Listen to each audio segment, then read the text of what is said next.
아버지, 계약 끝났어요. 이제 이 집 비워주셔야 합니다. 그 말을 들은 순간 나는 웃었다. 내 귀가 잘못 들은 줄 알았다. 이 집은 내가 지은 집인데 내가 나가라니. 마당 끝 감나무가 바람에 흔들리고 있었고 장독대 옆에는 내가 직접 쌓은 돌담이 그대로 서 있었는데 그 모든 것이 갑자기 남의 것이 되었다는 말이었다. 나는 천천히 물었다. 뭐라고 했냐? 아들은 시선을 피하며 서류를 내밀었다. 땅 매매 계약서요. 아버지 도장 찍으셨잖아요. 그 말에 가슴이 쿵 내려앉았다. 그래, 찍었다. 하지만 그건 우리 집을 지키려고 찍은 도장이었다. 나는 평생 이 마을에서 살았다. 20살에 상경했다가 실패하고 다시 내려와 흙을 만졌고 벼를 심었고 겨울마다 손이 터지도록 논을 갈았다. 그 논 한마지기가 모여 지금의 이 땅이 되었다. 아내가 살아있을 때는 늘 말했다. 당신, 이 땅은 자식들한테 남겨줘야 해.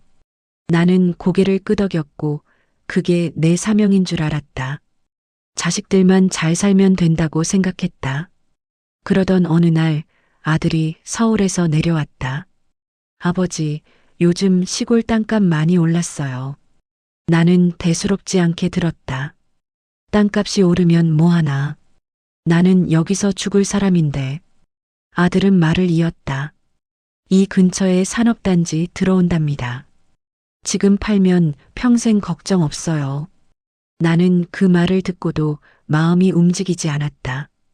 돈이 필요 없었다. 필요한 건 이 집 마루에 앉아 해질녘을 보는 시간이었다. 그런데 며칠 뒤 아들이 다시 내려왔다. 아버지, 저 사업 시작했어요. 조금만 도와주세요. 사업. 그 단어는 늘 위험한 냄새가 난다. 나는 한 번 실패한 사람이라 더 잘 안다. 얼마나 필요하냐? 조금만요. 땅 일부만 팔면 돼요. 나는 밤새 고민했다. 아내 사진을 바라보며 말했다. 여보, 한 번만 도와줄까? 결국 도장을 찍었다. 아들 말대로 일부만 파는 줄 알았다. 계약서 글씨는 작았고 설명은 길었고 나는 빨리 끝내고 싶었다. 믿었으니까. 그런데 오늘 아들은 말했다. 아버지, 땅 전체가 넘어갔어요. 계약 조건이 그래요. 나는 한참을 서 있었다. 다리가 힘을 잃었고 마루에 주저앉았다. 그게 무슨 소리냐? 산업단지 지정되면서 일괄 매입이에요. 그럼 나는? 아들은 대답하지 않았다. 대신 말했다. 서울로 올라오세요. 원룸 하나 얻어놨어요. 그 순간 심장이 찢어지는 줄 알았다. 서울 원룸. 나는 80 가까이 되는 몸으로 엘리베이터 기다리며 살 사람인가. 흙냄새 맡으며 살던 내가. 나는 중얼거렸다. 이 집은 내 어머니 제삿날마다 모이던 집이야. 아들은 짜증 섞인 목소리로 말했다.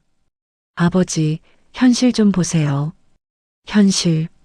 나는 평생 현실만 보고 살았다. 가뭄도 홍수도 빚도 다 현실이었다. 그런데 지금 내가 모르는 현실이 내 집을 삼켜버렸다. 그날 저녁 마을 이장이 찾아왔다. 형님, 소문 들었어요. 나는 고개를 끄덕였다. 나 쫓겨난다. 이장은 한숨을 쉬었다. 그 계약 좀 이상하던데요. 나는 눈을 들었다. 뭐가? 산업단지 아직 확정 안 됐어요. 가슴이 철렁 내려앉았다. 그게 무슨 말이야? 추진 중이지 확정은 아니에요. 그 말은 곧 지금 팔 필요가 없었다는 뜻이었다. 나는 집으로 돌아와 계약서를 다시 펼쳤다. 작은 글씨. 조건부 개발 예정지 일괄 매입. 조건부. 그 단어가 눈에 박혔다. 나는 혼잣말을 했다. 나 속은 건가? 아들의 얼굴이 떠올랐다. 서울에서 반듯한 양복 입고 웃던 얼굴. 그 아이는 어릴 때 논두렁에서 넘어져 울던 아이였다. 내 등에 업혀 학교 가던 아이였다. 그 아이가 나를 속였다고? 밤이 깊어갔다. 마루에 앉아 달을 봤다. 아내 생각이 났다. 여보, 내가 잘못한 걸까? 대답은 없었다. 그때 휴대전화가 울렸다. 모르는 번호였다. 김영수 어르신 되시죠? 나는 대답했다. 그렇소. 낮고 또렷한 목소리가 이어졌다. 그 땅 헐값에 넘어간 거 아십니까? 심장이 멈추는 줄 알았다. 누구요? 저는 이번 매입 담당자입니다. 그런데 이상해서 연락드립니다. 나는 숨을 삼켰다. 뭐가 이상하오? 시세보다 절반입니다. 게다가 산업단지 확정도 아닙니다. 나는 한참 말을 잇지 못했다. 절반. 확정도 아니다. 그럼 나는 아들을 도와준 게 아니라 누군가에게 땅을 넘겨준 건가? 전화기 너머에서 마지막 말이 들렸다. 어르신, 이건 누군가 의도한 겁니다. 의도. 나는 천천히 일어났다. 마당을 둘러봤다. 감나무, 우물, 돌담. 이 모든 걸 나는 믿음 하나로 넘겼다. 그런데 만약 이게 단순한 실수가 아니라면 나는 주먹을 쥐었다. 아들을 믿고 찍은 도장이 나를 거리로 내몰았다. 하지만 아직 집을 비우지 않았다. 아직? 나는 계약서를 접으며 중얼거렸다. 누가 내 땅을 노린 거냐? 그 순간 휴대전화가 다시 울렸다. 이번엔 아들이었다. 나는 잠시 망설이다 받았다. 아버지, 내일 철거팀 갑니다. 철거. 그 단어가 귀를 때렸다. 집부터 허문답니다. 나는 천천히 대답했다. 아직 안 나간다. 잠시 침묵. 그리고 아들의 낮은 목소리. 아버지, 법적으로 이미 넘어갔어요. 법적으로? 나는 웃었다. 그래, 법적으로는 그럴지 몰라도 숨을 고르며 말했다. 나는 아직 이 집 주인이다. 전화를 끊었다. 마당에 서서 집을 바라봤다. 여기서 나는 아내를 떠나보냈고 자식들을 키웠고 평생을 보냈다. 누군가의 서류 한 장으로 지워질 삶이 아니다. 그리고 그날 밤 나는 결심했다. 쫓겨나기 전에 진실부터 찾겠다고. 그게 내 마지막 자존심이다. 그런데 다음 날 아침 집 앞에 낯선 승용차 2대가 서 있었다. 그리고 양복 입은 남자들이 내 이름을 불렀다. 김영수 어르신, 잠깐 말씀 좀 나누시죠. 나는 그들의 눈을 보았다. 그 눈에는 예의도 설명도 없었다. 단지 확신이 있었다. 마치 이미 끝났다는 듯이. 그 순간 나는 알았다. 이건 단순히 땅 문제가 아니다. 누군가 처음부터 내 집을 노리고 있었다.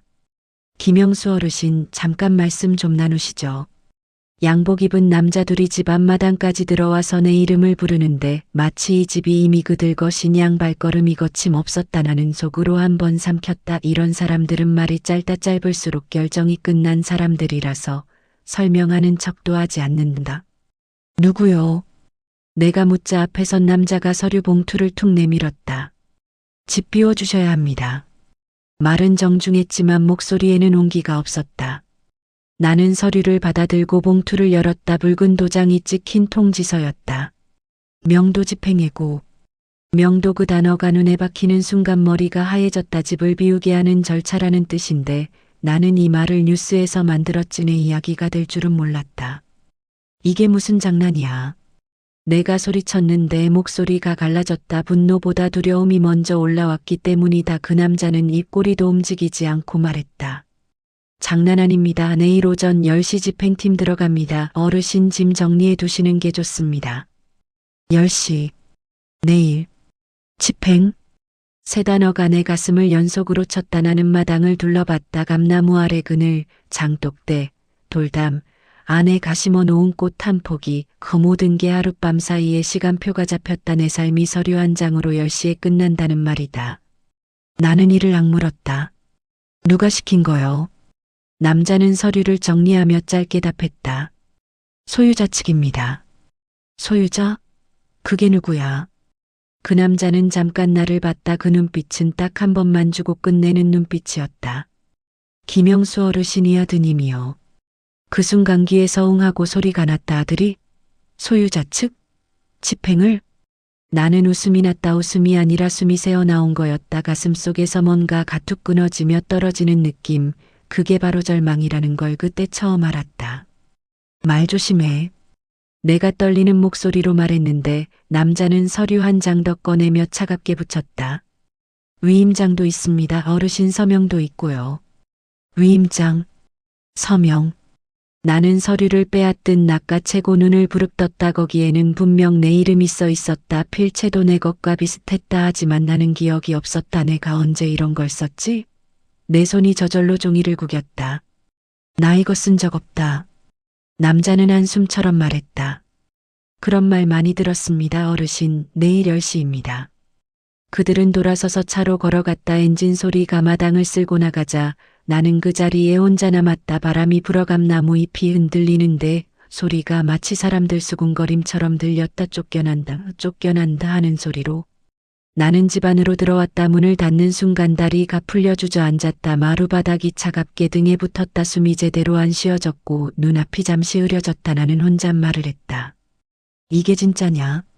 내가 정말 내 집에서 쫓겨나는 거냐? 아들이 내 손으로 쓴 서류를 들고 나를 내쫓는 거냐? 부엌선 바니에 아내 사진이 있었다. 사진 속 아내는 내 가장에 가서 사준 빨간 가디건을 입고 웃고 있었다. 나는 그 사진 앞에 앉아 말을 걸었다. 여보, 나 어쩌냐? 대답은 없는데도 사진이 날 똑바로 보는 것 같았다. 그 눈빛이 더 괴로웠다. 내가 아내 약속을 지키지 못한 것 같아서 자식만 바라보고 살았는데 결국 자식에게 버림받은 것 같아서. 그때 전화가 울렸다. 아들이었다. 나는 받았다. 받지 않으면 더 큰 일이 날 것 같아. 그것도 또 두려움이었다. 아버지, 왜 그랬어요? 아들이 먼저 성질을 냈다. 마치 내가 잘못한 사람이냥. 내가 뭘? 내 목소리가 무너져 나왔다. 그 사람들 불러서 난리치면 어떻게 해요? 나는 웃음이 나왔다. 난리? 내 집 뺏기는데 가만 있어? 아들은 숨을 거칠게 쉰 뒤늦게 말했다. 아버지, 그냥 나오세요. 어제가 서울에 방해 났어요. 내가 왜 나가? 법적으로 이미 끝났어요. 끝났다고? 나는 이빨을 악물었다. 그 법이 누구 편인지 알겠네. 아들이 잠깐 말이 없더니 낮고 단단하게 말했다. 아버지, 고집 부리지 마세요. 저도 살아야죠. 저도 살아야죠. 그 말이 칼처럼 꽂혔다. 나는 그제야 알았다. 이 모든 게 도와달라로 시작했지만 끝은 나도 살아야로 끝난다. 아들은 나를 구해달라고 하지 않는다. 자기만 살려달라고 한다. 그가 필요한 건 내 사정이 아니라 내 도장이었다. 나는 조용히 물었다. 너 사업 망했지. 아들은 바로 대답하지 않았다. 그 침묵이 답이었다. 그래서 내 땅을 넘겼지. 아버지. 아니면 누가 너한테 이걸 시키냐? 아들이 목소리를 높였다. 아버지, 아무것도 모르면서. 나는 말을 끊었다. 그래, 난 모른다. 그래서 묻는 거다. 너는 내가 언제 위임장 썼는지 기억하냐? 아들이 숨을 삼켰다. 그건 절차상. 절차상? 나는 소리쳤다. 내가 썼냐 안 썼냐만 말해. 그때 아들이 작게 말했다. 아버지, 그냥 내일 나오세요. 제발. 그리고 전화를 끊었다. 나는 휴대폰을 내려놓고 한참을 멍하니 있었다. 바닥에 내 손 그림자가 떨리고 있었다. 그림자조차 내 말을 듣지 않는 듯 했다. 나는 갑자기 분조가 아니라 공허가 밀려왔다. 힘이 빠져서 사람이 그냥 꺼져버릴 것 같았다. 그런데 문득 아내가 살아있을 때 자주 하던 말이 떠올랐다. 당신 사람은 끝까지 사람답게 살아야 해. 그 말이 내 가슴을 다시 붙잡았다. 사람답게. 그 말은 결국 내 가나를 포기하지 말라는 뜻이었다. 나는 몸을 일으켰다. 서류를 다시 펴놓았다. 위임장, 매매계약서, 명도집행예고서. 나는 천천히 읽었다. 작은 글씨를 돋보기로 하나하나 짚으며 읽었다. 그리고 이상한 걸 발견했다. 위임장 날짜가 내가 병원에 있던 날이었다. 그날 나는 허리 통증으로도 내정형외과에 누워 있었고 도장은 집에 두고 갔다. 그런데 서류엔 내 도장이 찍혀 있었다. 나는 숨을 멈췄다. 도장이 어떻게 찍혔지? 내가 집에 없었는데. 그럼 누가 내 도장을 가져갔지? 그 순간 아들이 얼굴이 떠올랐다. 서울 차 끌고 내려와 아버지 서류 좀 정리할게요 하며 서랍을 열던 모습. 그때 나는 믿었다. 자식이 내 살림 정리해주는 줄 알았다. 그런데 그날 도장을 가져갔던 건가? 나는 부엌 서랍을 열었다. 도장이 있어야 할 자리를 확인했다. 없었다. 손이 차갑게 식었다. 없다. 내 도장이 없다. 가슴이 쿵쾅거리며 목까지 올라왔다. 나는 집안 곳곳을 뒤졌다. 장롱, 책상, 서랍. 그런데 도장은 끝내 나오지 않았다. 그때 거실 안쪽에서 낡은 공책이 눈에 띄었다. 안에 자각에 부쓰던 공책 아래에 작은 봉투가 끼워져 있었다. 봉투를 열자 도장이 아니라 인감증명서사본이 들어 있었다. 나는 얼어붙었다. 인감증명서까지. 언제 뽑았지? 내가 뽑은 적 없다.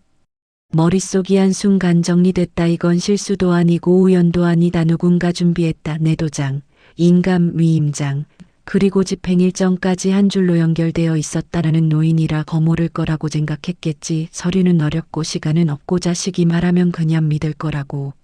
나는 주먹을 쥐었다. 손가락 마디가 하얘질 정도로 쥐었고 그제야 분노가 제대로 올라왔다. 그래, 나를 노렸구나. 내 땅만이 아니라 내 집까지, 내 삶까지. 그때 마을이장이 다시 찾아왔다. 형님 괜찮으세요? 나는 문을 열자마자 이장 손목을 잡았다. 이장, 나 도장 없다. 이장이 눈을 동그랗게 떴다. 뭐라고요? 인감도 없고 도장이 없다. 위임장 날짜도 내 가병원에 있던 날이야. 이장이 입술을 깨물었다. 형님, 이거 사문서 위조 아닙니까? 사문서 위조. 그 단어가 입안에서 무겁게 돌았다. 이장이 계속 말했다. 당장 경찰서 가야 합니다. 그리고 토지대장 등기부 등본 떼서 확인해야 해요. 경찰서, 등본. 나는 평생 경찰서 갈 일 없게 살려고 버텼다. 그런데 이제 내가 경찰서로 가야 한다. 내 자식 때문에, 내 도장 때문에, 내 집 때문에. 나는 혼잣말처럼 중얼거렸다. 내가 이런 꼴을 당하네. 이장이 내 어깨를 두드렸다. 형님, 지금이라도 잡아야 합니다. 안 그러면 내일 집행 들어옵니다. 내일 10시. 그 시간이 내 목을 조여왔다. 나는 고개를 들었다. 가자. 이장이 놀라며 물었다. 지금요? 지금 가야지. 나는 숨을 고르며 말했다. 내가 쫓겨나기 전에 내일은부터 지키러 가야 한다. 우리는 바로 차를 탔다. 마을길을 달리는데 논이 옆으로 올라갔다. 내가 심었던 벼들이 바람에 고개를 숙이고 있었다. 모습이 마치 나를 위로하는 것 같기도 하고 더 서럽게 만들기도 했다. 경찰서에 들어가자 형광등 불빛이 차갑게 비쳤다. 민원 창구 앞에서 나는 서류를 내밀었다. 내가 쓴 적 없는 위임장이다. 경찰관이 서류를 보더니 내 얼굴을 봤다. 어르신, 진술서 작성하셔야 합니다. 진술서. 또 서류다. 하지만 이번엔 내가 쓴다. 이번엔 내 말이 기록으로 남는다. 나는 펜을 잡았고 손이 조금 떨렸지만 천천히 써내려갔다. 내가 병원에 있던 날짜, 도장 없어진 시기, 아들이 서랍을 열던 날, 인감증명서 자본이 발견된 것까지. 경찰관이 말했다. 내일 집행 예정이면 긴급 가처분도 검토하셔야 할 수 있습니다. 나는 그 말을 다 이해하진 못했지만 하나만은 알았다. 시간이 없다. 그리고 그들이 준비한 속도보다 내가 움직이는 속도가 느리면 나는 진다. 경찰서 밖으로 나왔을 때 해가 기울고 있었다. 이장이 숨을 내쉬었다. 형님, 이제 시작입니다. 나는 고개를 끄덕였다. 그래, 시작이지. 그 순간 휴대폰이 울렸다. 이번엔 모르는 번호가 아니었다. 아들이었다. 나는 받지 않으려다가 받았다. 받아야 끝을 본다. 아버지, 경찰서 갔죠? 아들의 목소리는 이상하게 차분했다. 이미 다 알고 있는 목소리였다. 나는 숨을 삼키며 물었다. 너 어떻게 알아? 아들이 낮게 웃었다. 아버지, 그만하세요. 이제 돌이킬 수 없어요. 나는 이를 악물었다. 돌이킬 수 없다고? 내가 돌이켜야지. 아들이 잠시 멈췄다가 마치 다른 사람이 말하듯 차갑게 말했다. 아버지, 내일 10시 사람 들어옵니다. 그때는 아버지 말 안 통할 거예요. 나는 가슴이 서늘해졌다. 사람들? 아들은 대답하지 않고 전화를 끊었다. 이장이 내 얼굴을 봤다. 형님, 무슨 말입니까? 나는 천천히 말했다. 내일 10시에 사람들이 온다는데 집행팀 말고 다른 사람일 수도 있다. 집으로 돌아오는 길, 하늘은 붉게 물들고 있었고 마을길은 조용했다. 그 조용함이 더 무서웠다. 마치 폭풍전이 고요처럼 내일 10시가 오면 나는 집을 지키는 문제가 아니라 내 목숨과 자존심을 지키는 싸움을 해야 할지도 모른다는 생각이 들었다. 집 앞에다 다르자 마당에 낯선 발자국이 보였다. 바닥흙이 눌려 있었다. 방금 누군가 다녀간 흔적이었다. 나는 숨을 죽이고 문을 열었다. 거실 탁자 위에 봉투 하나가 놓여 있었다. 내가 나가기 전엔 없던 봉투다. 봉투 겉면에 굵은 글씨로 써 있었다. 내일 10시 전까지 나가지 않으면 어르신 도장으로 더 큰 서류가 작성됩니다. 나는 봉투를 쥔 손이 굳었다. 더 큰 서류? 무슨 서류? 내 이름으로 대체 무얼 하려는 거냐? 봉투를 뜯는 순간 안에서 사진 한 장이 떨어졌다. 사진 속에는 내 아들이 누군가와 악수하고 있었다. 그 누군가는 우리 군청에서 본 적 있는 사람, 지역 개발업자였다. 그리고 사진 뒷면에 짧게 적혀 있었다. 어르신 아들, 이미 대가를 받았습니다. 사진 뒷면에 적힌 그 한 줄을 보는 순간 손끝이 차갑게 굳었다. 대가를 받았다. 그 말은 단순한 사업 실패가 아니라는 뜻이었다. 누군가 아들에게 돈을 주고 그대의 가론의 땅과 집을 넘겼다는 뜻이다. 나는 사진을 다시 뒤집어 봤다. 아들은 정장을 입고 있었고 옆에 선 남자는 웃고 있었다. 웃음은 내가 처음부터 싫어하던 종류였다. 상대에 가무너질 걸 미리 알고 있는 사람이 웃음. 나는 혼잣말을 했다. 그래서 그렇게 급했구나. 그날 아들이 서류를 들고 왔을 때 왜 그렇게 재촉했는지, 왜 자꾸 지금 아니면 기회 없다고 했는지, 왜 도장 찍고 바로 서울로 올라가 버렸는지 이제 조각들이 맞춰지기 시작했다는 조금 게 황후 다 계획된 판에 올라간 거다. 이장이 내 옆에서 사진을 들여다봤다. 형님, 이 사람 박상무 아닙니까? 누군데? 군청 개발팀이랑 붙어 다니는 사람입니다. 산업단지 추진하는 쪽하고 연결돼 있어요. 나는 숨을 길게 내쉬었다. 산업단지 확정도 안 됐는데 일괄 매입을 하고 헐값에 넘기고 집행까지 밀어붙이는 이유가 이거였다. 확정되기 전에 싸게 사두고 확정되면 면배로 튀기는 판나는 것 판에 걸린 노인이었다. 나는 사진을 주머니에 넣었다. 이장 등기부등 본태자. 지금요? 지금. 우리는 다시 차를 몰아 읍내로 갔다. 등기소는 곧 문 닫을 시간이었고 직원은 귀찮은 표정이었지만 서류를 내밀자 기계처럼 출력해줬다는 등기부등본을 받아 들고 숨을 죽이며 읽었다. 소유권 이전 완료. 채권 설정. 근저당. 나는 이 말을 짚었다. 근저당이 잡혀 있었다. 내 땅에 이미 은행 대출이 걸려 있었다. 나는 그제야 알았다. 내 땅은 이미 누군가의 담보가 돼 있었다. 나는 아들에게 물어보지도 못한 채 내 이름으로 진빚까지 떠안을 상황이 된 거다. 이거 보소. 이장이 손가락으로 줄을 짚었다. 채무자 아들입니다.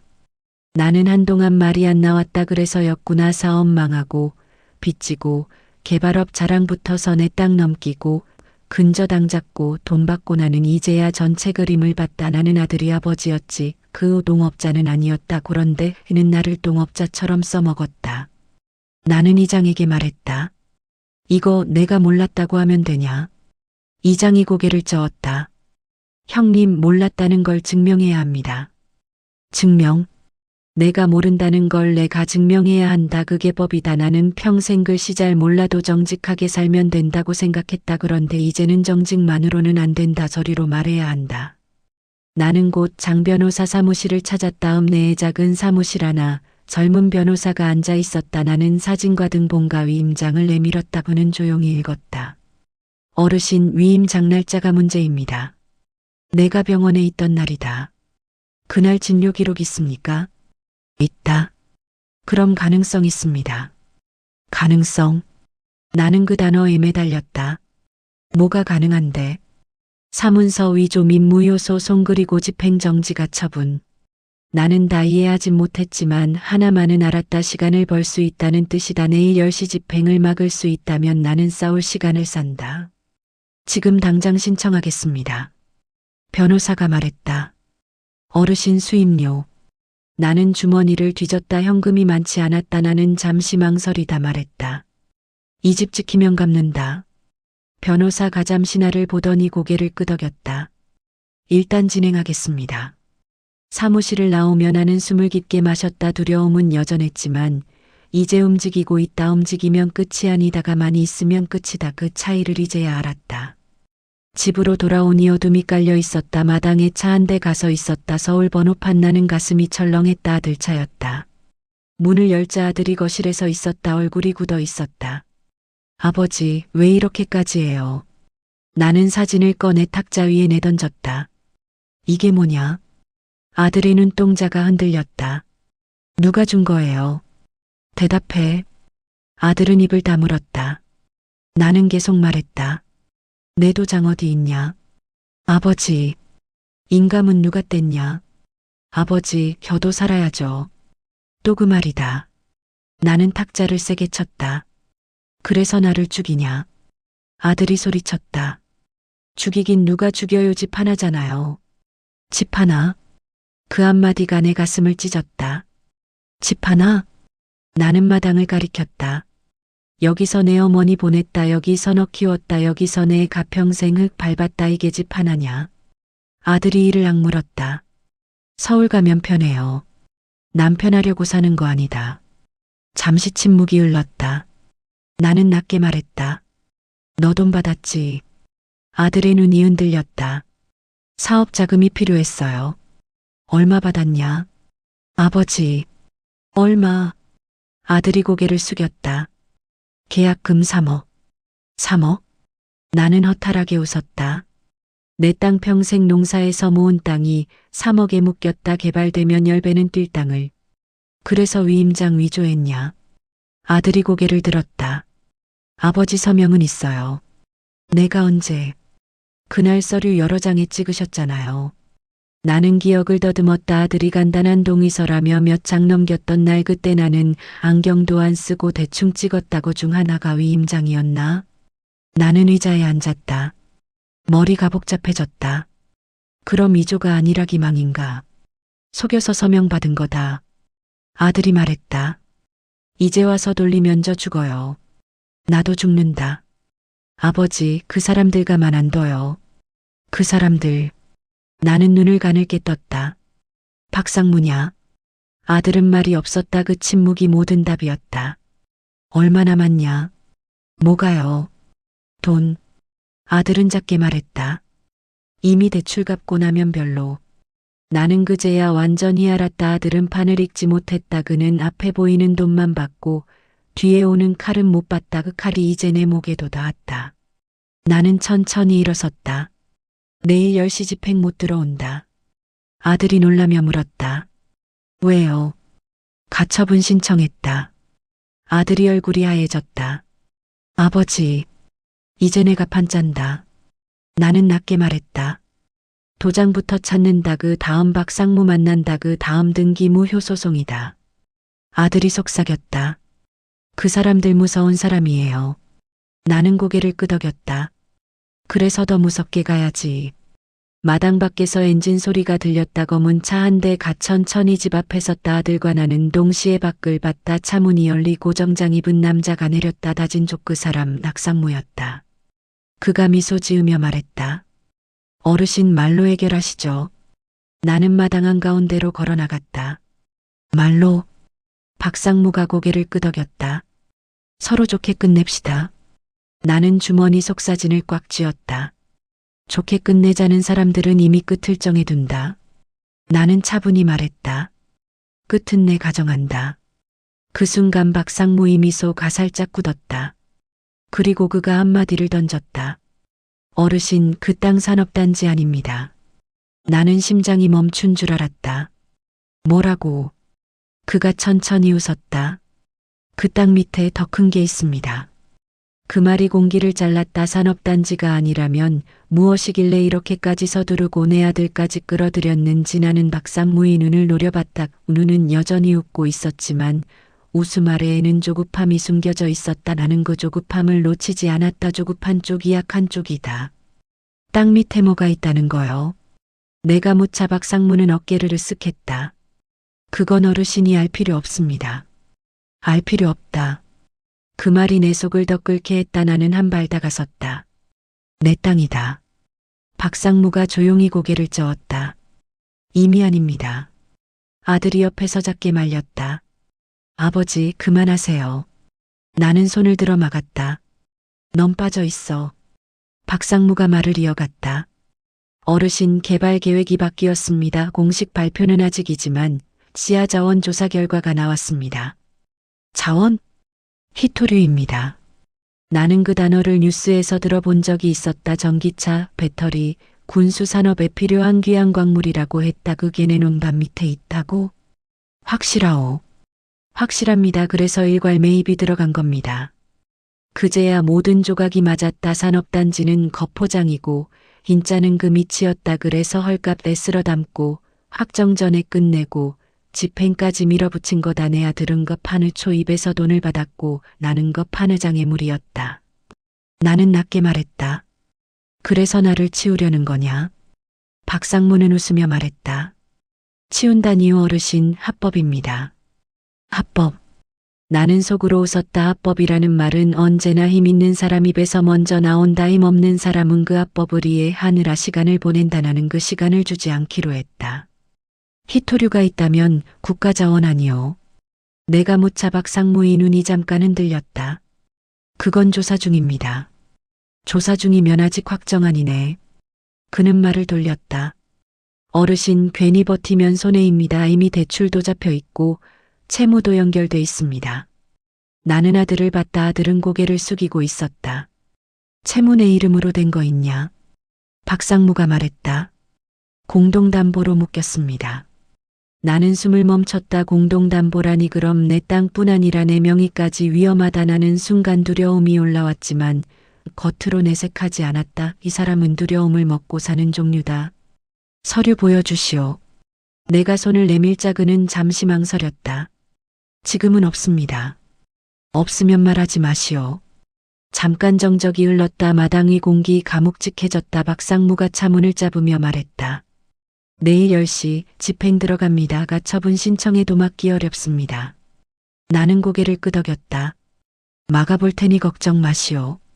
그가 차에 타고 떠났다. 엔진 소리가 멀어지자 아들이 숨을 몰아쉬었다.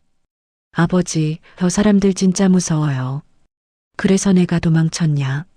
전 살려고. 살려면 등을 돌리지 말았어야지. 나는 집 안으로 들어왔다. 머릿속이 빠르게 돌아갔다. 히토리라면 이건 개인간 거래 문제가 아니다. 국가 차원의 문제다. 그럼 정보를 알고 있는 사람은 군청뿐 아니라 지질조사기관도 있다. 하는 이장에게 말했다. 지질조사원 전화번호 알아? 이장이 놀라며 물었다. 왜요? 확인한다. 그날 밤 나는 잠을 한숨도 못 잤다. 아들은 서울로 돌아가지 않고 거실 안쪽에 앉아 있었다. 우리는 서로 말이 없었다. 새벽 공기가 들어오자 나는 결심했다. 아침이 되자마자 읍내지질 조사소를 찾았다. 직원은 처음엔 말을 아꼈지만 내가 등기와 사진을 내밀자 표정이 달라졌다. 어르신, 이 자료는 비공개입니다. 내 땅 밑에 있는 거라는데도? 직원이 잠시 주위를 살피더니 작게 말했다. 탐사 시추 결과 히토류 함량이 높게 나왔습니다. 아직 발표 전입니다. 나는 숨을 고르며 물었다.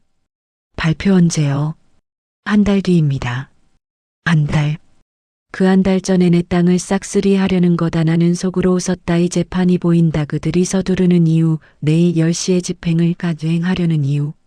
나는 지질조사 결과 존재 확인서라도 달라고 했다. 직원은 난감해했지만 기록 열람 신청서를 받아줬다. 시간을 번다. 시간이 무기다. 밖으로 나오자 아들이 따라왔다. 아버지, 이제 어떻게 해요? 나는 그를 한 번 봤다. 넌 알고 있었냐? 아들이 고개를 저었다. 히토리는 몰랐어요. 전 산업단지인 줄. 그 말이 진짜인지 거짓인지 지금은 중요하지 않았다. 중요한 건 그 도입한이 말이었단 거다. 나는 차에 오르며 말했다. 이제 언론이다. 아들이 놀랐다. 언론요? 국가자원 몰래 쓸어 담는 거 기자들이 좋아한다. 아들이 얼굴이 창백해졌다. 그러면 저는 너도 나와 같이 말한다. 나는 그를 똑바로 봤다. 끝까지 숨으면 내가 진짜 범인 된다. 같이 서면 증인 된다. 아들은 한참을 망설이다 작게 말했다. 같이 하겠습니다. 그 순간 나는 처음으로 아들의 눈에서 두려움 말고 다른 걸 봤다. 후회였다. 늦었지만 완전 힘있진 않았다. 나는 그를 차에 태웠다. 집으로 돌아오는 길 휴대폰이 울렸다. 변호사였다. 어르신 가처분 접수됐습니다. 집행 막힙니까? 오늘 결정 나옵니다. 나는 하늘을 올려봤다. 먹구름이 낀 하늘이었지만 멀리 빛이 비쳤다. 나는 속으로 말했다. 여보, 아직 안 끝났다. 집 앞에 도착하니 마을 사람 몇이 서성이고 있었다. 소문이 퍼진 모양이다. 나는 차에서 내려 큰 소리로 말했다. 내 땅 밑에 이 토류 있답니다. 사람들이 웅성였다. 이장이 눈을 크게 떴다. 진짜요? 조사 결과 나왔다. 그 순간 멀리서 검은 차가 다시 보였다. 박상무였다. 그는 차에서 내리며 말했다. 어르신, 그건 유출하면 안 됩니다. 나는 크게 웃었다. 내 땅이었소. 그가 낮게 말했다. 국가사업입니다. 그래서 헐값이요. 잠시 정적이 흘렀다. 그리고 내 휴대폰이 또 울렸다. 변호사였다.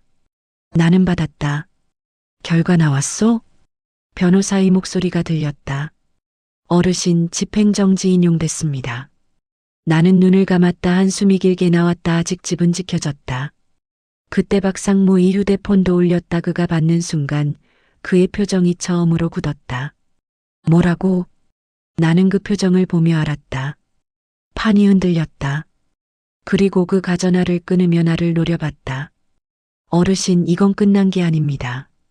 나는 천천히 말했다. 그래, 이제 시작이다. 내 입에서 나온 그 말은 허세가 아니었다. 지금까지는 당한 사람이었고 쫓겨날 사람이었지만 이제는 판을 흔든 사람이 되었다. 집행정지가 인용됐다는 건 그들이 서두르던 계획에 브레이크가 걸렸다는 뜻이다. 서두르는 쪽이 약하다. 나는 그 약점을 붙잡을 생각이었다. 박상무는 잠시 나를 노려보다가 차문을 세게 닫았다. 어르신, 언론거는 하지 마십시오. 나는 고개를 갸웃했다. 왜? 국가사업이라고 말씀드렸습니다. 국가 간의 집을 헐값에 빼앗아가라고 했소. 그는 대답하지 않았다. 대신 아들을 향해 낮게 말했다. 계약 위반하면 위약금 알죠?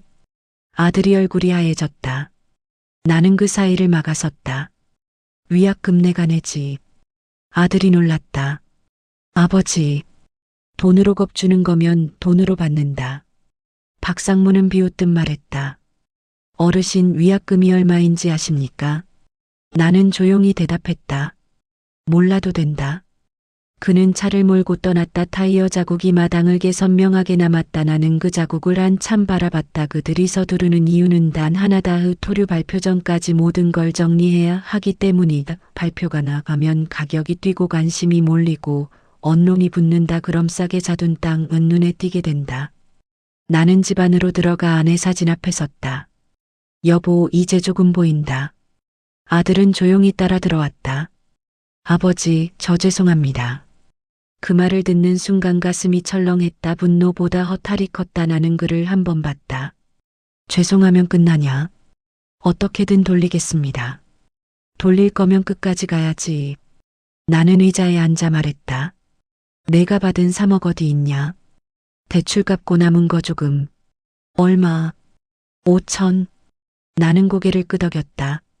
그 돈 증거로 쓴다. 증거요? 계약금이 개인 거래가 아니라 사전정보 이용 거래였다는 증거. 아들은 잠시 생각하더니 고개를 들었다. 전옥치 있습니다. 뭐? 박상무랑 통화 녹음 산업단지 아니라고 말한 적 있습니다. 나는 그를 똑바로 봤다. 왜 그걸 지금 말하냐? 무서웠습니다. 나는 한숨을 쉬었다. 무서운 건 알지만 두려움에 입 다물면 결국 더 큰 두려움이 온다. 그걸 이제야 알았다는 표정이었다. 파일 보내. 아들이 휴대폰을 내밀었다. 나는 녹음을 들었다. 히토류 발표 전까지 정리해야 합니다. 그래야 차익 남습니다. 분명한 목소리였다. 박상무였다. 나는 눈을 감았다. 이건 단순한 부동산 분쟁이 아니다. 내부 정보를 이용한 사기다. 이장 부른다. 나는 전화했다. 마을 이장과 몇몇 주민이 모였다. 나는 녹음을 틀었다. 사람들 얼굴이 굳어갔다. 형님, 이건 큰일입니다. 그래서 크게 간다. 나는 결심했다. 언론, 군청 감사실, 그리고 도청 민원까지 동시에 넣는다. 한쪽만 움직이면 막히지만 여러 쪽이 움직이면 판이 커진다. 판이 커지면 숨기기 어렵다. 그날 저녁 지역 기자 한 명을 만났다. 작은 신문사였지만 끈질긴 사람이었다. 나는 등본과 사진과 녹취를 내밀었다. 기자는 눈이 빛났다. 이거 터지면 큽니다. 크게 터져야 한다. 어르신 실명 괜찮으십니까? 나는 잠시 망설였다. 내 이름이 기사에 나가면 돌이킬 수 없다. 아들은 옆에서 나를 봤다. 나는 내 사진이 떠올랐다. 끝까지 사람 잡게 잘라는 말. 실명으로 간다. 기자는 고개를 끄덕였다. 내일 온라인 먼저 나갑니다. 집으로 돌아오는 길 가슴이 두근거렸다. 두려움도 있었지만 이제 도망치는 쪽이 아니다. 싸우는 쪽이다. 그 차이가 사람을 서게 한다. 다음 날 아침 마을이 시끄러웠다. 영수형님 기사 났어요. 나는 휴대폰을 봤다. 희토류정 보사 전 유출 의혹, 시골 노인 땅 얼감 매입 논란. 사진도 함께였다. 내 집 앞에선 내 모습이 실렸다. 나는 이제 숨을 수 없다. 대신 그들도 숨을 수 없다. 그때 전화가 폭주했다. 군청, 기자, 모르는 번호들 그리고 박상무였다. 나는 받았다. 어르신 왜 이렇게까지 하십니까? 그의 목소리가 처음으로 급했다. 좋게 말하자고 하지 않았소? 이건 국가 사업입니다. 그래서 사기쳐도 됩니까? 그는 잠시 말이 없었다. 만나시죠. 어디서? 군청 앞 카페. 나는 이장과 아들을 데리고 갔다. 카페 안은 이미 사람들 눈길이 느껴졌다. 박상무는 평소와 달리 말이 짧았다. 어르신 협상합시다. 뭘? 지분 드립니다. 나는 웃었다. 내 땅을 헐값에 사서 지분 준다고? 어르신이 계속 문제 삼으면 모두 곤란합니다. 모두. 그 말은 위에 더 큰 사람이 있다는 뜻이다. 나는 조용히 물었다. 위에 누구 있소? 박상무는 대답하지 않았다. 대신 봉투를 밀었다. 이건 위약 금상세금입니다. 나는 봉투를 열지 않고 그대로 밀어 돌렸다. 내가 받을 건 돈이 아니다. 그럼 뭡니까? 원상복구. 카페 안 공기가 차갑게 식었다. 어르신 그건 불가능합니다. 그럼 법원 가자. 박상무의 턱 근육이 움직였다. 그는 마침 내 속내를 드러냈다. 어르신 그 땅 이미 해외 자본 연결됐습니다. 해외 자본. 나는 그 말에 잠시 멈췄다. 판이 내가 생각한 것보다 더 컸다. 그들은 이미 계약을 넘겼고 나는 그 중간에 끼어들었다. 그래서 더 막아야지. 나는 자리에서 일어섰다. 이제 감사원 민원 넣는다. 박상무가 낮게 말했다. 그럼 어르신 아들 안전 못 보장합니다. 아들이 흠칫했다. 나는 그를 바라봤다. 그 눈에 다시 두려움이 차올랐다. 나는 천천히 박상무를 봤다. 협박이요. 그는 대답하지 않았다. 나는 한 발 다가섰다. 내 아들 건드리면 이제 언론이 아니라 검찰이다. 잠시 정적. 그리고 그의 눈빛이 처음으로 흔들렸다. 그때 내 휴대폰이 울렸다. 번호는 서울이었다. 나는 받았다. 김영수 어르신이시죠? 그렇소. 저희는 중앙지검 특수부입니다. 기사 받습니다. 나는 숨을 삼켰다. 조사에 협조해 주시겠습니까? 카페 안 공기가 멈췄다. 나는 박상무를 보며 천천히 말했다. 협조하겠소. 그리고 그의 얼굴이 완전히 굳었다. 이제 이 싸움은 마을 싸움이 아니다. 판이 서울로 올라갔다. 조사에 협조해 주시겠습니까? 그 한마디가 끝나자 카페 안 공기가 얼어붙었다.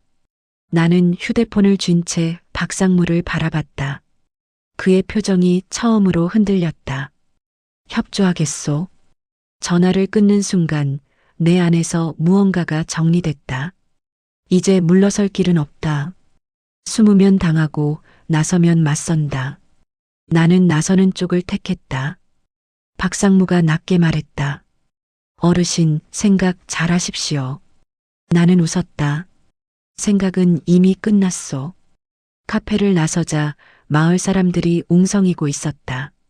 기사 하나가 불을 붙였고 그 불이 번지고 있었다. 그때 뒤에서 누군가 내 이름을 불렀다. 김영수 선생님. 나는 돌아섰다.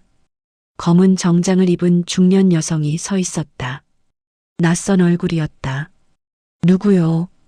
그녀가 명함을 내밀었다. 서울법무법인 이현주 변호사. 나는 잠시 눈을 좁혔다. 왜 나를 찾았소? 그녀는 조용히 말했다. 히토류 관련 내부 제보를 받고 내려왔습니다. 나는 숨을 삼켰다. 제보? 어르신 땅이 시작점입니다. 시작점.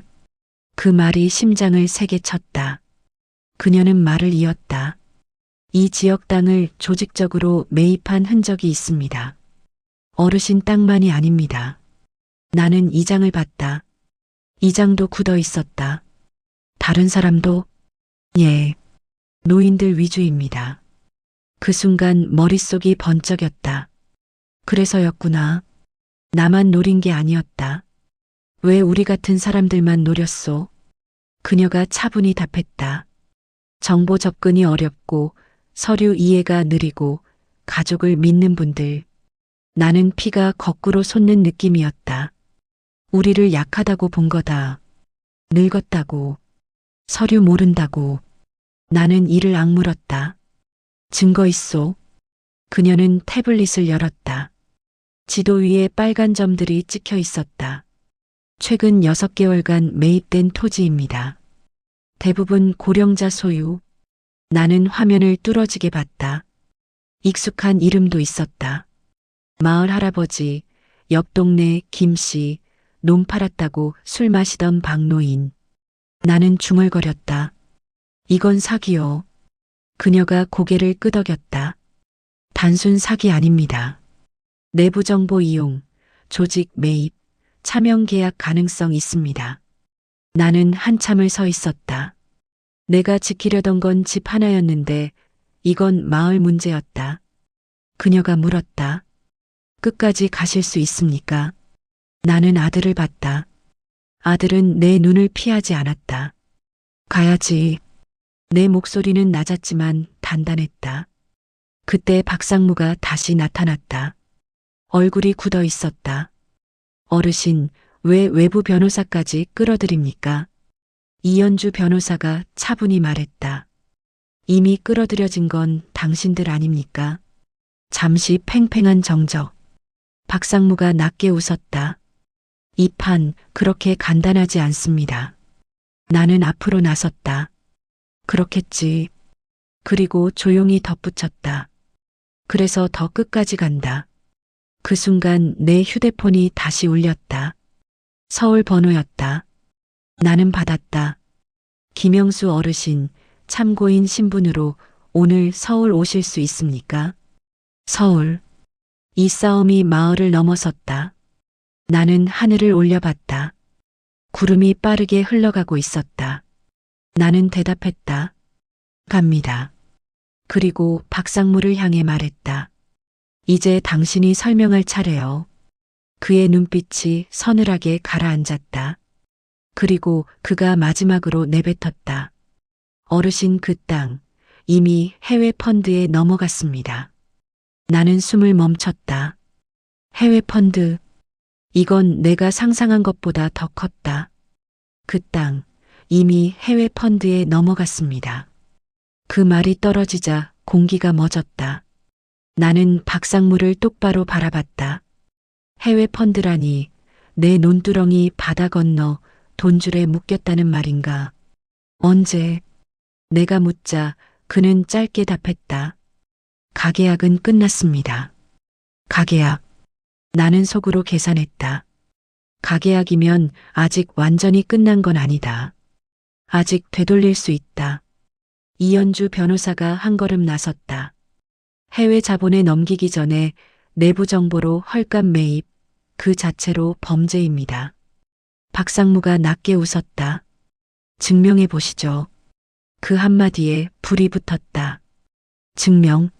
나는 평생 농사 지으며 증명할 일 없었다. 씨 뿌리면 싹이 나고 물 주면 벼가 컸다. 그게 내 증명이었다. 그런데 이제는 서류로, 녹취로, 도장으로 증명해야 한다. 그때 휴대폰이 또 울렸다. 아들의 것이었다. 그는 화면을 보고 얼굴이 굳었다. 누구냐? 내가 묻자 아들이 낮게 말했다. 그 사람들입니다. 받아. 아들이 전화를 받았다. 스피커로 켰다.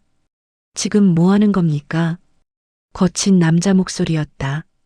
기사까지 내고 검찰까지 움직이게 하고 나는 가만히 들었다. 계약금 돌려받고 조용히 끝내시죠. 나는 손을 뻗어 휴대폰을 잡았다. 누구요? 잠시 정적. 그리고 차가운 목소리. 어르신, 선을 넘으셨습니다. 선을 넘었다. 나는 속으로 웃었다. 내 집 지키는 게 선 넘은 거요. 상대는 짧게 말했다. 그 땅, 이미 국제계약 들어갔습니다. 멈출 수 없습니다. 나는 천천히 답했다. 멈추게 할 거요. 전화를 끊었다. 주변이 조용해졌다. 이현주 변호사가 낮게 말했다. 어르신, 해외 자본이면 금융거래 기록이 남습니다. 그게 잡히면 판이 바뀝니다. 판이 바뀐다. 나는 그 말을 붙잡았다. 잡을 수 있소. 시간이 문제입니다. 시간. 그들이 가장 두려워하는 게 시간이다. 히토류 발표 전까지 마무리하려던 판이 지금 흔들리고 있다. 그때 마을에서 급히 달려온 이장이 숨을 헐떡이며 말했다. 형님, 큰일 났어요. 뭔데? 옆 동네 방 노인, 병원 실려갔답니다. 나는 눈이 번쩍 뜨였다. 왜? 그 사람도 땅 팔았는데 기사 보고 쓰러졌답니다. 순간 가슴이 철렁했다. 나만의 싸움이 아니었다. 이미 누군가는 무너지고 있다. 나는 이를 악물었다. 병원 가자. 병실안 박 노인은 산소 마스크를 쓰고 누워 있었다. 그의 손은 거칠었고 손등엔 농사 자국이 그대로였다. 그가 힘겹게 말했다. 영수야, 나도 속았어. 나는 그의 손을 잡았다. 형님, 걱정 마시오. 그는 힘없이 웃었다. 계약서에 개발 확정이라 했는데. 확정? 그 단어가 또 나왔다. 나는 이현주 변호사를 봤다. 그녀가 고개를 끄덕였다. 허위 기재. 그게 입증되면 계약 자체가 흔들린다. 병실을 나오며 나는 결심했다. 이건 돈 문제가 아니다. 이건 우리 세대의 존엄 문제다. 늙었다고, 서류 모른다고, 가족 믿는다고 이용당하는 판을 그냥 두면 안 된다. 그날 밤 서울에서 연락이 왔다. 김영수 어르신, 참고인 조사 일정 앞당깁니다. 나는 곧장 서울로 올라갔다. 검찰청 건물 앞에서 나는 잠시 멈췄다. 평생 오지 않으려 했던 곳이다. 그런데 이제 내가 문을 두드린다. 조사실 안에서 나는 모든 걸 말했다. 도장 사라진 날, 위임장 날짜, 녹취, 지질조사 결과. 검사가 조용히 말했다. 해외 송금 기록이 확인되면 수사 확대됩니다. 확대? 그 말이 울렸다. 조사를 마치고 나오는데 휴대폰이 울렸다. 아들이었다. 아버지 집에 사람들 왔어요. 누구? 채권자라고 합니다. 나는 멈췄다. 채권자. 근저당이 연결된 사람들이다. 나는 낮게 말했다. 막아. 아버지 협박합니다. 나는 눈을 감았다. 이 싸움이 생각보다 거칠다. 서울에서 급히 내려오는 길, 밤이 깊었다. 마을 입구에 낯선 트럭 2대가 서 있었다. 나는 심장이 뛰었다. 집 앞에는 사람들이 서 있었다. 그리고 내 집 대문에 붉은 글씨로 쓰여 있었다. 채무 불이행자. 나는 한참을 서 있었다. 붉은 글씨가 눈에 박혔다. 아들이 떨리는 목소리로 말했다. 아버지 어떡하죠? 나는 천천히 대문을 만졌다. 이건 겁죽이다. 하지만 속은 무너지고 있었다. 그때 휴대폰이 또 울렸다. 서울 번호였다. 나는 받았다. 어르신, 해외 펀드 계약서 초안 확보했습니다. 나는 숨을 멈췄다. 거기에 어르신 이름이 들어가 있습니다. 순간 머리가 멍해졌다. 내 이름이? 예. 공동개발 동의자로. 나는 하늘을 올려봤다. 이건 단순 매입이 아니었다.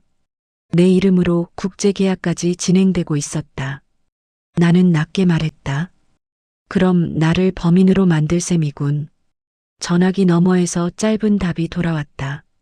그렇습니다. 밤 공기가 차갑게 내려앉았다. 나는 붉은 글씨가 적힌 대문을 바라보며 중얼거렸다. 나를 이용해서 나를 범인으로 만들려 했다. 그리고 그 순간 깨달았다. 이 싸움은 단순히 땅을 되찾는 게 아니다. 내 이름을 되찾는 싸움이다. 나는 천천히 고개를 들었다. 이제 진짜 시작이다. 그때 집안에서 무언가 깨지는 소리가 났다. 나는 대문을 밀고 안으로 들어갔다. 거실 창문이 깨져 있었고 바닥에 봉투 하나가 떨어져 있었다. 봉투 안에는 단 한 줄이 적혀 있었다. 여기서 멈추지 않으면 다음은 사람이 다칩니다. 나는 그 종이를 쥐었다. 그리고 처음으로 확신했다. 이건 돈이 아니라 전쟁이다. 여기서 멈추지 않으면 다음은 사람이 다칩니다. 그 한 줄이 손 안에서 떨렸다. 나는 종이를 구겼다가 다시 펼쳤다. 협박이다. 겁을 먹고 물러서라는 뜻이다. 아들은 창문 깨진 자리를 멍하니 보고 있었다. 아버지, 이건 너무 위험해요. 나는 바닥에 흩어진 유리 조각을 천천히 주워 모았다. 손끝이 베었지만 아프지 않았다. 아픔보다 분노가 더 컸다. 그래서 멈추자고. 아들은 대답하지 못했다. 그 침묵이 답이었다. 나는 낮게 말했다. 지금 멈추면 우린 평생 겁먹고 산다. 그날 밤 나는 한숨도 자지 못했다. 집안이 낯설었다. 내가 지은 집인데 내가 불청객이 된 느낌이었다. 새벽녘 휴대폰이 울렸다. 서울 번호였다. 어르신, 상황이 복잡해졌습니다. 나는 숨을 삼켰다. 뭐가? 해외 펀드 측에서 어르신을 공동 책임자로 넣은 이유가 드러났습니다. 이유? 나중에 문제가 생기면 어르신에게 법적 책임을 전가하려는 구조입니다. 나는 눈을 감았다. 그래서였구나. 나를 쫓아내는 게 목적이 아니라 나를 방패로 세우려던 거다. 그럼 나는 피의자 전환 가능성도 있습니다. 순간 머리가 하얘졌다. 내가 피해자인데 범인이 될 수도 있다니. 나는 벽을 짚었다. 평생 정직하게 살았는데 이 나이에 범죄자라니. 그때 아들이 다가왔다. 무슨 일입니까? 나는 사실대로 말했다. 아들의 얼굴이 새하얘졌다. 아버지, 그건 말도 안 됩니다. 나는 씁쓸하게 웃었다. 말도 안 되는 일이 벌어졌잖냐? 밖에서 차 소리가 들렸다. 2대였다. 나는 창문으로 내다봤다. 검은 승용차. 심장이 쿵 내려앉았다. 문을 두드리는 소리. 김영수 어르신 계십니까? 나는 문을 열었다. 정장을 입은 2 남자가 서 있었다. 참고인 신분으로 동행 요청드립니다. 아들은 놀라 소리쳤다. 왜요? 나는 손을 들어 막았다. 간다. 차에 오르며 나는 마당을 바라봤다. 감나무가 조용히 서 있었다. 혹시 이게 마지막 일지도 모른다는 생각이 스쳤다. 서울로 가는 길, 창밖이 흐릿했다. 나는 스스로에게 물었다. 내가 정말 잘못한 게 있나? 조사실 안은 차가웠다. 어르신, 이 서류 보시죠. 나는 계약서 사본을 봤다. 내 이름이 또렷했다. 공동개발 동의자. 나는 고개를 저었다. 나는 그런 동의 한 적 없다. 검사가 물었다. 서명은 어르신 겁니다. 나는 서명을 봤다. 비슷했다. 하지만 미묘하게 달랐다. 이거 내가 쓴 게 아니다. 검사는 조용히 말했다. 필적 감정 들어가면 확인됩니다. 그 순간 문이 열렸다. 어르신. 이현주 변호사였다. 그녀가 들어오며 말했다. 해외 송금 기록 확보했습니다. 검사가 눈을 들었다. 어디서? 해외 펀드 자금 중 일부가 국내 계좌로 되돌아왔습니다. 나는 숨을 삼켰다. 되돌아왔다? 누구 계좌냐? 그녀가 천천히 말했다. 박상무 개인 계좌입니다. 순간 조사실 공기가 달라졌다. 검사가 자리에서 일어났다. 확실합니까? 예. 나는 벽에 기대숨을 골랐다. 판이 다시 흔들렸다. 하지만 그때 휴대폰이 울렸다. 아들이었다. 나는 받았다. 아버지. 목소리가 떨렸다. 왜? 집에 불이 났습니다. 순간 세상이 멈췄다. 뭐라고? 창고 쪽입니다. 소방차 왔어요. 나는 자리에서 벌떡 일어났다. 사고냐? 아들은 숨을 몰아쉬며 말했다. 모르겠습니다. 누가? 나는 더 듣지 못했다. 가슴이 쪼여왔다. 이건 우연이 아니다. 검사가 말했다. 어르신, 이동하시죠. 차 안에서 나는 아무 말도 못했다. 내가 싸움을 키웠고 그 대가가 집으로 돌아온 건가. 마을에 도착하자 연기 냄새가 남아 있었다. 창고 일부가 탔다. 아들은 울먹이며 말했다. 아버지, 제가 괜히. 나는 그의 어깨를 잡았다. 아니다. 불에 탄 나무 냄새가 코를 찔렀다. 나는 속으로 다짐했다. 겁죽이다. 이건 겁죽이다. 그때 뒤에서 낮은 목소리가 들렸다. 어르신, 여기까지입니다. 돌아보니 박상무였다. 이제 멈추십시오. 나는 불에 탄 창고를 바라봤다. 그리고 천천히 고개를 들었다. 이게 마지막 경고냐?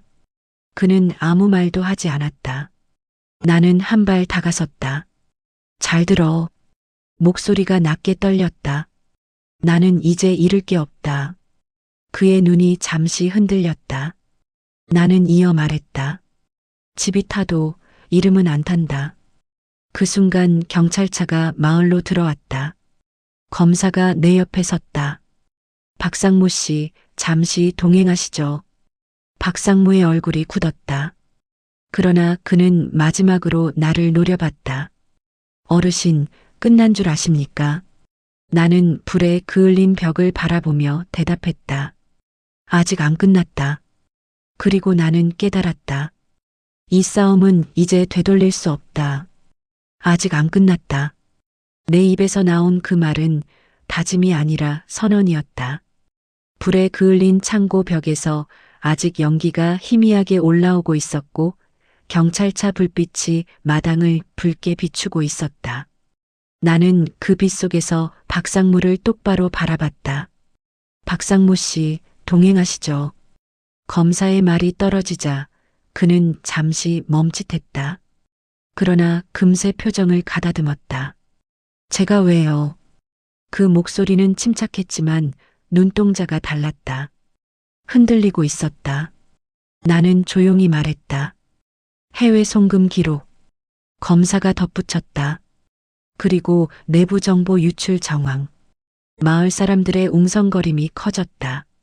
그들이 두려워했던 이름이 지금 경찰차 옆에 서 있었다. 박상무는 끝까지 웃으려 했다. 어르신, 잘못 보신 겁니다. 나는 한 발 다가섰다. 내가 늙어서 눈이 흐린 줄 알았지. 그는 아무 말도 하지 못했다. 그 순간 내 휴대폰이 울렸다. 서울 번호였다. 어르신, 필적 감정 결과 나왔습니다. 나는 숨을 삼켰다. 어떻게 됐소? 위임장과 해외 계약서 서명, 위조입니다. 나는 눈을 감았다. 길게 숨이 나왔다. 나는 범인이 아니었다. 나는 이용당한 사람이었다. 검사가 고개를 끄덕였다. 수사 확대합니다. 박상무의 얼굴이 완전히 굳었다. 이건 정치적 문제입니다. 그가 마지막으로 던진 말이었다. 정치적? 나는 웃었다. 그래서 노인 등쳐 먹어도 되냐? 그는 더 이상 말하지 못했다. 그때 아들이 내 옆에 섰다. 아버지. 나는 그를 바라봤다. 내가 증인이다. 아들은 고개를 끄덕였다. 눈에 눈물이 맺혔다. 제가 다 말하겠습니다.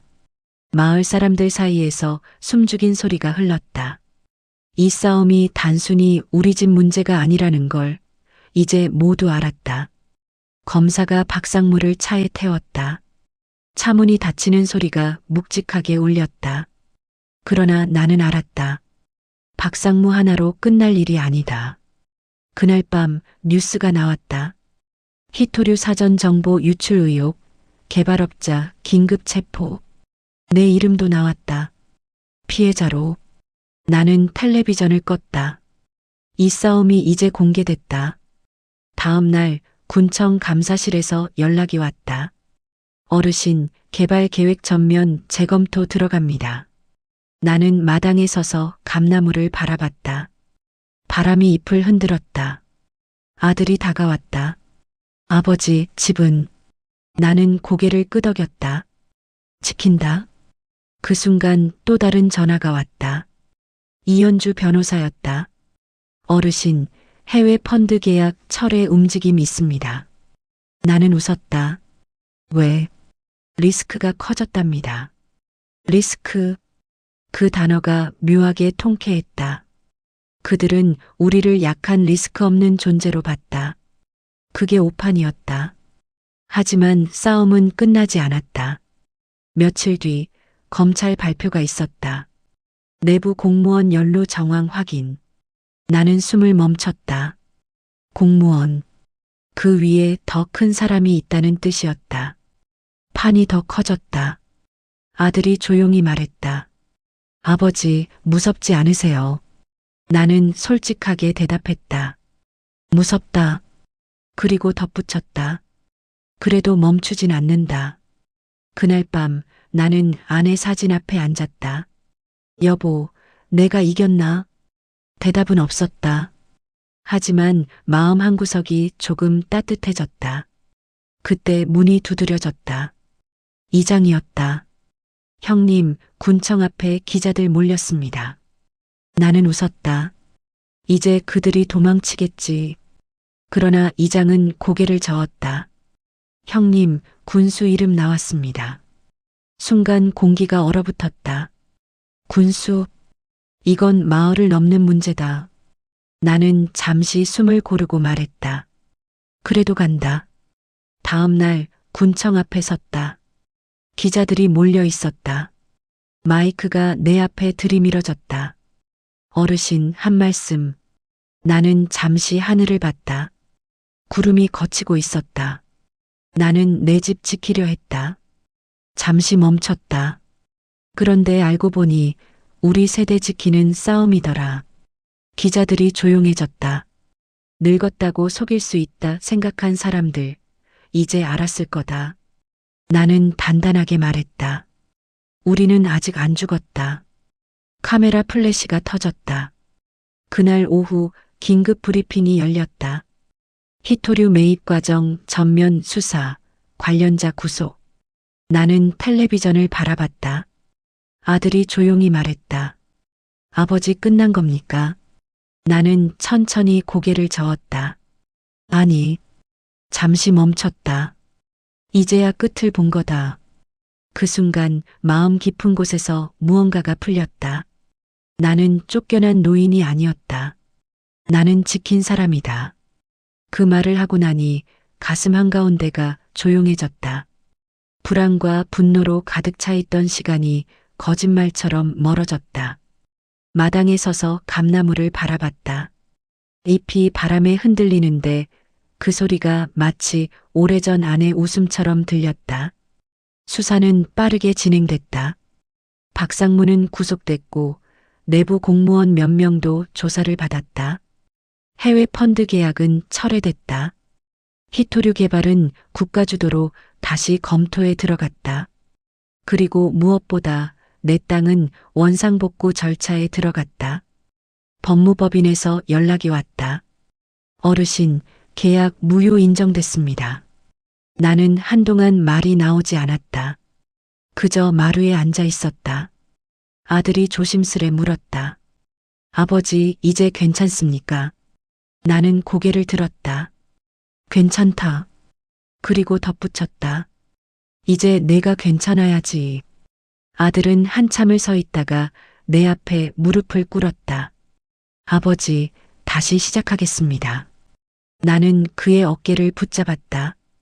다시 시작하는 건 나도 마찬가지다. 그날 저녁 마을 사람들이 하나둘 찾아왔다. 형님, 덕분에 우리도 계약 취소됐어요. 영수 형님 아니었으면 다 뺏길 뻔했어요. 나는 손을 저었다. 나 혼자 한 거 아니다. 하지만 속으로는 알았다. 누군가는 먼저 서야 했다. 나는 다시 밭을 걸었다. 흙 냄새가 올라왔다. 손으로 흙을 쥐었다. 이 땅은 돈으로 계산할 수 없다. 여기에는 시간이 묻어 있고 땀이 묻어 있고 아내의 기억이 묻어 있다. 나는 혼잣말을 했다. 내가 지킨 게 집만은 아니구나. 며칠 뒤 중앙방송에서 연락이 왔다. 어르신, 인터뷰 가능하십니까? 나는 잠시 생각했다. 예전 같으면 피했을 일이다. 조용히 사는 게 편했다. 하지만 이번엔 달랐다. 합니다. 카메라 앞에 서자 처음엔 떨렸다. 그러나 말은 자연스럽게 나왔다. 우리는 늙었다고 해서 아무것도 모르는 사람들이 아닙니다. 잠시 멈췄다. 우리는 오래 살았고 많이 겪었고 그래서 더 잘 압니다. 기자가 물었다. 무엇을요? 나는 천천히 답했다. 사람이 사람을 속이면 결국 들킨다는 걸. 방송이 나간 뒤 전국에서 연락이 왔다. 어르신 덕분에 용기 냈습니다. 저도 땅 문제 겪고 있습니다. 나는 그 전화들을 받으며 깨달았다. 내 싸움이 끝났다고 끝난 게 아니다. 나는 아들에게 말했다. 서울로 가지 말고 여기서 해라. 뭐려? 정직하게. 아들은 웃었다. 아버지 옆에서 배우겠습니다. 나는 그 말을 듣고 처음으로 마음이 놓였다. 어느 저녁 마루에 앉아 노을을 봤다. 하늘이 붉게 물들었다. 아내 사진을 옆에 두고 말했다. 여보, 당신 말 맞았어. 끝까지 사람답게 살라는 말. 나는 쫓겨날 뻔했고 범인이 될 뻔했고 겁에 질릴 뻔했다. 하지만 결국 나는 내 이름을 지켰다. 이 집은 아직 서 있고 감나무는 여전히 열매를 맺고 마당에는 다시 웃음이 돌아왔다. 아들이 옆에 앉았다. 아버지, 후회하십니까? 나는 잠시 생각했다. 후회? 그리고 천천히 고개를 저었다. 아니다. 나는 하늘을 바라봤다. 늦게라도 싸워서 다행이다. 바람이 불었다. 감잎이 흔들렸다. 나는 속으로 말했다. 나는 쫓겨난 노인이 아니다. 나는 끝까지 서 있었던 사람이다. 그리고 그게 내가 다시 시작하는 자리다.